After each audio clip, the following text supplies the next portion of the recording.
ओम शांति। आज बाबा के 15 तारीख के साकार अनमोल धारणा युक्त महावाक्य हैं, जिनमें बाबा ने कहा है सेल्फ रियलाइजेशन गॉड रियलाइजेशन। ये बाबा हम बच्चों को रोज सिखाते हैं। साथ साथ बाबा कहते हैं जितनी तुम बच्चे मनसा सेवा करते हो, मनसा सेवा करने वालों को शिव बाबा का वरदान मिलता है, सर्व शक्तियाँ प्राप्त होती हैं।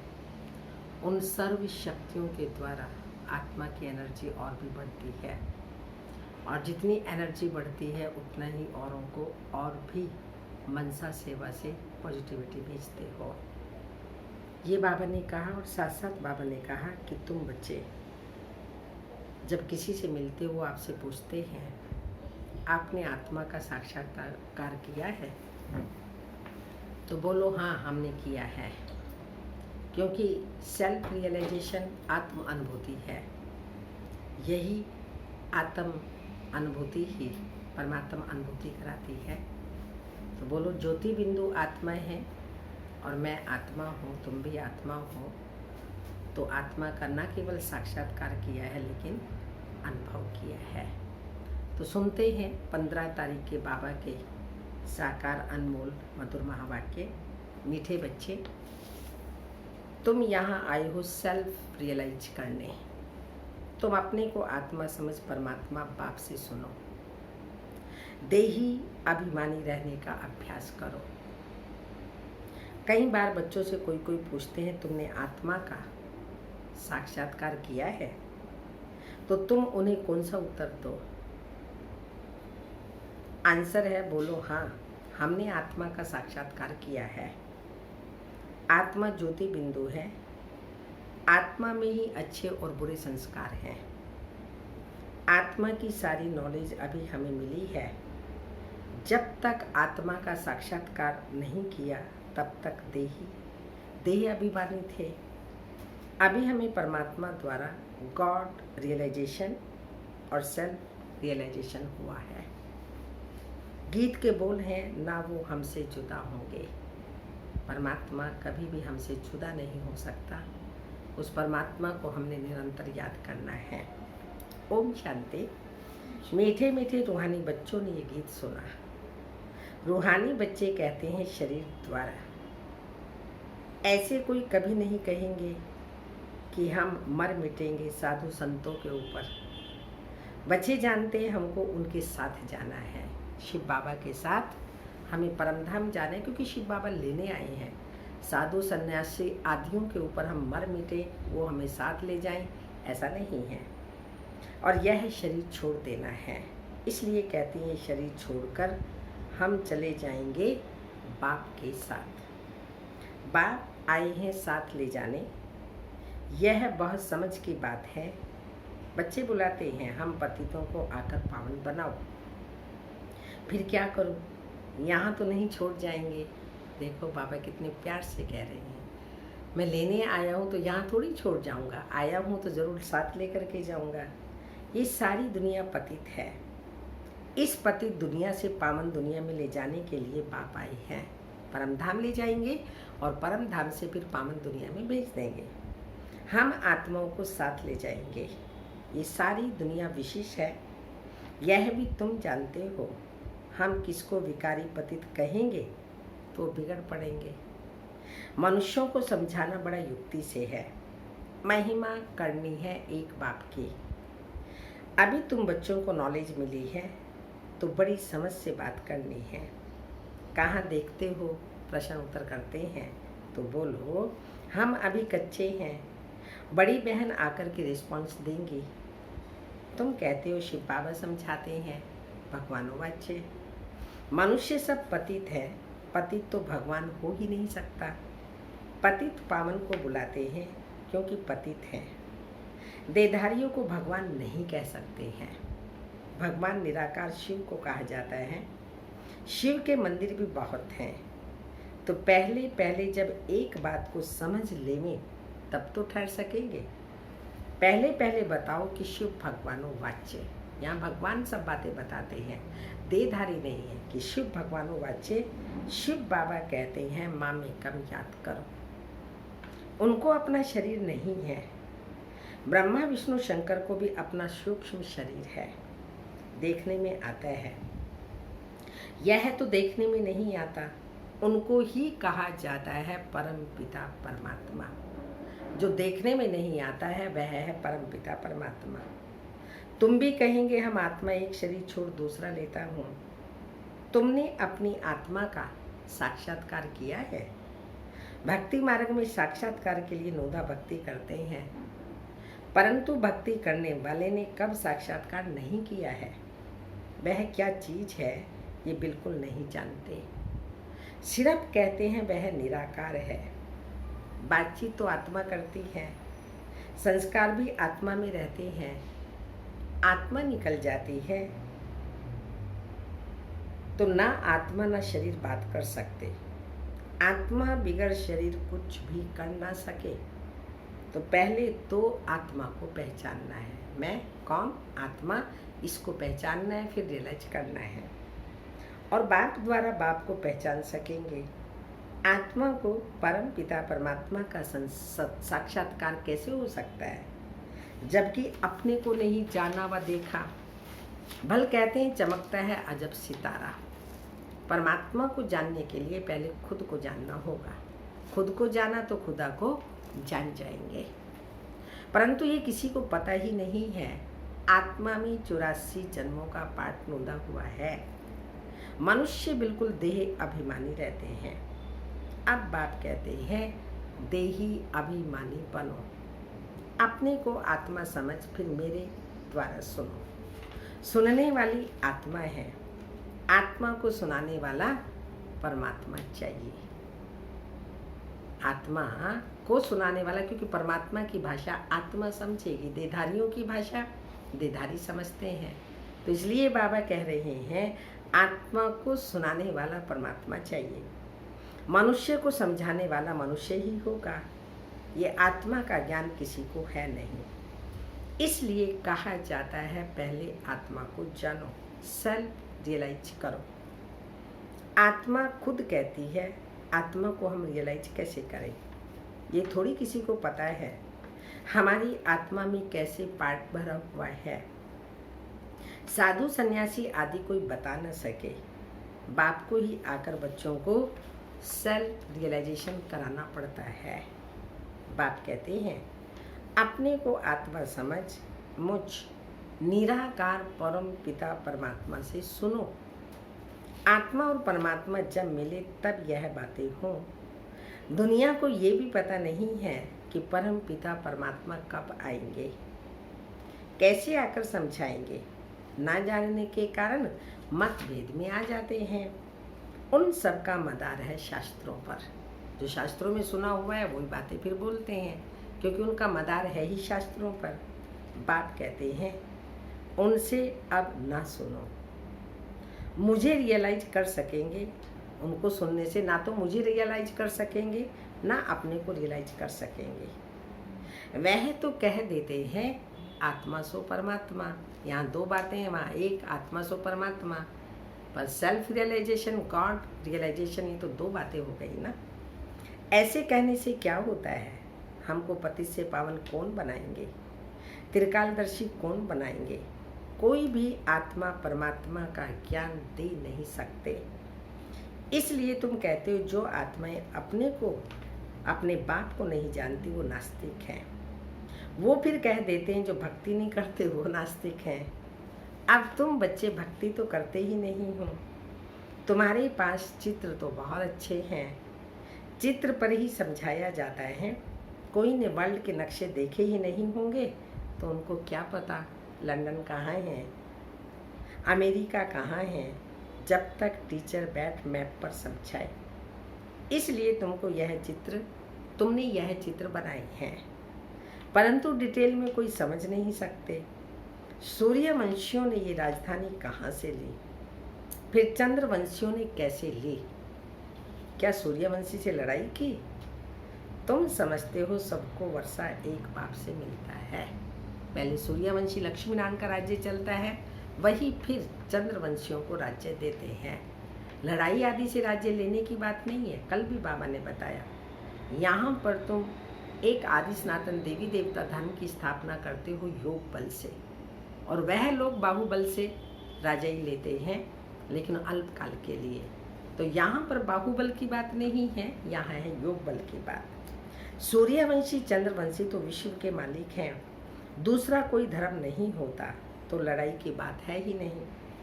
अभी तुम समझते हो हम विश्व के मालिक बनते हैं, ऐसे नहीं कि सूर्यवंशियों से चंद्रवंशियों ने जीता व युद्ध चला, युद्ध की बात नहीं, लेकिन उन्हों का राज्य पूरा हुआ, उन्होंने चंद्रवंशियों को दे दिया, सूर्यवंशी वालों ने नहीं। अलग अलग घराना होता है, सूर्यवंशी घराना और फिर चंद्रवंशी। अब तुम्हारी बुद्धि में यह चित्रों की सारी नॉलेज है। स्कूल में भी स्टूडेंट पढ़ते हैं तो बुद्धि में सारी नॉलेज आ जाती है। छोटे बच्चों को किताब में दिखाया जाता है, ये हाथी है, ये फलाना है। अब तुम इस ड्रामा को जान गए हो, ये सारा चक्र बुद्धि में है, ये सारी नई बातें, और इन बातों को ब्राह्मण कुल ही समझेंगे। सारी नई बातें हैं और समझने वाले हैं ब्राह्मण। दूसरे तो बैठ फालतू डिबेट करेंगे। ऐसे भी नहीं सबको इकट्ठा समझाया जा सकता है, नहीं, अलग अलग समझाना होता है। कायदा भी है, पहले बाप को आत्मा को समझे, फिर क्लास में आकर के बैठें, तब समझेंगे। नहीं तो सहज समझ ही नहीं सकेंगे, संशय उठाते ही रहेंगे। तुमको समझाना है भगवान एक है, वह ऊंच ते ऊंच है। देवताओं को भी भगवान नहीं कह सकते। आत्मा का भी ज्ञान अब तुमको मिला है। कर्म का फल आत्मा ही भोगती है, संस्कार आत्मा में ही रहते हैं। अब आत्मा सुनती है इन ऑर्गन्स द्वारा। भगवान बाप एक है, वर्षा उनसे मिलता है। तो बाबा ने समझाया है, तुम अपने को आत्मनिश्चय करो, सेल्फ रियलाइजेशन, और बाप से बुद्धि योग लगाओ। जन्म जन्मांतर भक्ति करते आए हो, हनुमान के भी पुजारी होंगे तो हनुमान को याद करेंगे, वह कृष्ण के पुजारी होंगे तो कृष्ण को याद करेंगे। अभी तुमको समझाया जाता है, तुम कौन हो? आत्मा हो। तुम्हारा परम पिता परमात्मा है, उनको याद करने से ही बाप का वर्षा मिलेगा। जो बाप है स्वर्ग का रचयिता, तो जरूर हम स्वर्ग में होने चाहिए। भारत स्वर्ग था, अभी तो स्वर्ग है नहीं। राजाई, जो राजाई हो, नरक में तो रावण की राजाई है। हमारी राजधानी कैसे चले, फिर नीचे उतरे, कुछ भी जानते नहीं। अभी तुम जानते हो पुनर्जन्म लेते लेते हमको नीचे उतरना ही है। अब फिर बाप कहते मुझे याद करो तो पावन बनेंगे, स्वर्ग का वर्षा मिलेगा। हम बाप के बनते हैं तो बाप का वर्षा मिलता है। परंतु जब तक तमो प्रधान से सतो प्रधान ना बने, योग से पावन ना बने, तब तक वर्षा मिल ना सके। तो बाप कहते हैं मुझे याद करने से तुम्हारे विक्रम विनाश होंगे, विक्रमाजीत बनेंगे, ये गारंटी है। भगवान बच्चों से गारंटी कर रहे हैं कि तुम मुझे याद करेंगे, विक्रम विनाश होंगे और विक्रमाजीत बनेंगे। समझानी देनी पड़ती है। कोई समझेंगे, कोई तेज बुद्धि वाले होते हैं तो शोर मचाने लगते हैं, कोई ना कोई विघ्न डालने वाले निकल पड़ते हैं। कोई हंगामा करे तो बोलना चाहिए, एकांत में आकर समझो। कैसे समझे? उस समय लड़ाई कर रहा है, क्वेश्चन आंसर कर रहा है, शोर मचा रहा है, हंगामा कर रहा है, इसलिए उसको कहो एकांत में आकर समझो। यहाँ का कायदा है 7 रोज भट्टी में रहकर समझना, क्योंकि यह ज्ञान नया होने के कारण मनुष्य मूझते हैं। 7 दिन का कोर्स जब तक किसी ने नहीं किया, उसके बाद भी धीरे धीरे मुरली से समझते हैं, पर पूरी नॉलेज लेने के लिए 7 दिन भट्टी, बाबा ने इसको कहा, ये 7 डेज कोर्स बहुत ज़रूरी है। कोई भी पहले नया सेंटर खुलता है तो उसमें होशियार होना चाहिए, जो सबको समझा सके। भगवान तो सबका एक है, सब आत्माएं भाई भाई हैं। परमात्मा सबका बाप है। पुकारते हैं पतित पावन आओ, तो जरूर वह पावन है। वो कभी पतित होते ही नहीं, तो बाप ही आकर पतितों को पावन बनाएंगे। सतयुग में सब हैं पावन, कलयुग में सब हैं पतित। पतित बहुत होते हैं, पावन थोड़े होते हैं। सतयुग में सब तो नहीं जाएंगे, जो पतित से पावन बनते हैं वही पावन दुनिया में जाते हैं। बाकी सब निर्वाण धाम में चले जाएंगे। यह भी जानते हैं सारी दुनिया आकर मत नहीं लेगी, भगवान की श्रीमत सारी दुनिया नहीं लेगी। जो ब्रह्मा द्वारा ब्राह्मण बनेंगे, शिव बाबा उनको अडॉप्ट करेगा, वही आकर के श्रीमत लेंगे, और उनमें भी नंबरवार पुरुषार्थ अनुसार। तो बाबा कहते सारी दुनिया आकर मत नहीं लेगी, ये मुश्किल है जो तुम सारी दुनिया को मत दो। अभी सबकी क़यामत का समय है, विनाश सबका होना है। समझाने की बड़ी युक्ति चाहिए, जो शांति से बैठ सुने, डिस्टर्बेंस ना करे। पहले पहले तो बाप का परिचय देना है। शिव बाबा ही पतित पावन ठहरा, वही समझाते हैं। गीता में भी अक्षर मशहूर है, पतित पावन बाप ही कहते हैं कि मुझे याद करो तो तुम्हारे विकर्म विनाश होंगे। गीता से ही यह अक्षर ताल्लुक रखते हैं। शिव बाबा ने कहा मुझे याद करो। क्यों याद करें शिव बाबा को? क्योंकि बाबा कहते मैं सर्वशक्तिमान हूँ, पतित पावन हूँ। शिव बाबा को याद करेंगे सर्व शक्तियाँ प्राप्त होंगी और आत्मा पावन बनती जाएगी। गीता ज्ञान दाता, ज्ञान का सागर मैं हूँ। गीता के अक्षर है ना, सिर्फ वो कहते हैं कृष्ण भगवानो वाच्य। तुम कहते शिव भगवानो वाच्य, भगवान निराकार हैं। वह कभी भी, भगवान कभी भी पुनर्जन्म में नहीं आते हैं, अलौकिक दिव्य जन्म लेते हैं। खुद ही समझाते हैं मैं साधारण बूढ़े तन में आता हूँ। जिसको ही भागीरथ कहते हैं, ब्रह्मा द्वारा ही रचना रचते हैं, तो मनुष्य का नाम ब्रह्मा रखा जाता है। जिस तन में बाबा प्रवेश करते हैं उसका नाम ब्रह्मा रखते हैं। इनका अलौकिक दिव्य जन्म है। खुद ही समझाते हैं मैं साधारण बूढ़े तन में आता हूँ, जिसको भागीरथ कहते हैं। ब्रह्मा द्वारा ही रचना रचते हैं, तो मनुष्य का नाम ब्रह्मा रखा जाता है। व्यक्त ब्रह्मा से फिर पावन अव्यक्त फरिश्ता बन जाते हैं। सूक्ष्म लोक में बाप आते हैं पतितों को पावन बनाने, तो जरूर फिर पतित दुनिया, पतित शरीर में ही आएंगे ना। यह है डिटेल की समझानी। पहले तो समझाना चाहिए, भगवान कहते हैं कल्प पहले माफी, क्या कहते हैं कि मुझे याद करो तो तुम्हारे विकर्म विनाश होंगे। भगवान कहते हैं तुम पतित से पावन बन जाओगे।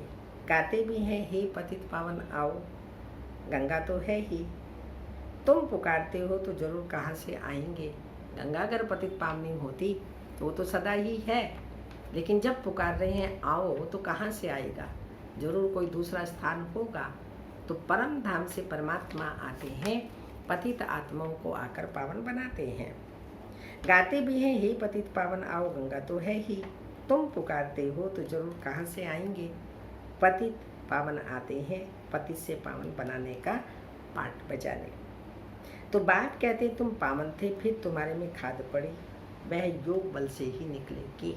आत्मा की खाद 5 विकारों की जो पड़ी है, योग बल से निकलेगी। तुम पवित्र बन जाएंगे, फिर पावन दुनिया में ही आएंगे। पतित दुनिया का विनाश हो जाएगा। जो समझाया जाता है उसे क्या करना चाहिए, अच्छी रीति धारण करो। हम तो सिर्फ पहुँचते ऊँच बाप की महिमा करते हैं, बेहद का बाप समझाते हैं। तुम 84 जन्मों का पाठ बजाते बजाते कितने पतित बने हो। पहले पावन थे, अब पतित बने हो। फिर याद की यात्रा पर रहने से तुम पावन बन जाएंगे। भक्ति मार्ग से तुम नीचे सीढ़ी उतरते आए हो, ये तो बिल्कुल ही सहज बात है। यह तो बच्चों की बुद्धि में बैठना चाहिए। सवेरे उठकर विचार सागर मंथन करना चाहिए, फिर जो भी आए उनको समझाना है। मुरली के मुख्य पॉइंट्स नोट कर देने चाहिए, फिर रिपीट करनी चाहिए, तो दिल पर पक्का हो जाएगा। अंदर में पक्की धारणा हो जाएगी, वो बात दिल में छप जाएगी। तो पहली मुख्य बात है, कौन सी है मुख्य बात? एक बाप को याद करना। बाप ही कहते हैं मन मना भाव, मुझे याद करो तो विकर्म विनाश होंगे। अब करो ना करो तुम्हारी मर्जी। बाबा तो रोज कहते हैं, कितने सालों से 80-85 सालों से कहते आ रही है। फिर बाबा कहते अब करो ना करो तुम्हारी मर्जी। बाप का फरमान मिला हुआ है, पावन दुनिया में चलना है। तो पतित दुनिया से बुद्धि का योग नहीं, पतित दुनिया में बुद्धि का योग नहीं जाना चाहिए, विकार में नहीं जाना है। समझाने तो बहुत मिलती रहती है, बहुत प्रकार से बाबा समझाते रहते हैं, नई नई युक्तियाँ रचते रहते हैं। बच्चे अच्छे से समझ लें और समझ करके जो मैं बताता हूँ वो धारणा में ले आए। अच्छा, मीठे मीठे सिक्की लदे बच्चों प्रति माता पिता बाप दादा का याद प्यार। Good morning, diamond morning. रूहानी बाप की रूहानी बच्चों को नमस्ते। हम रूहानी बच्चों की रूहानी माता पिता बाप दादा को याद प्यार। गुड मॉर्निंग, डायमंड मॉर्निंग, ओम नमस्ते।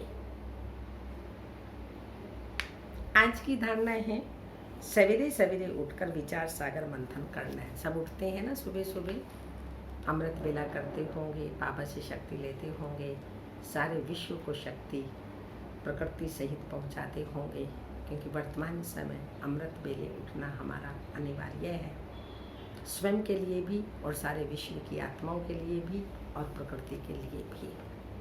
तो बाबा कह रहे हैं सवेरे सवेरे उठकर विचार सागर मंथन करना है। बाप जो सुनाते हैं उसे नोट कर रिपीट करना है। आपस में युगल है तो वो रिपीट करें, बच्चे हैं तो वो रिपीट करें।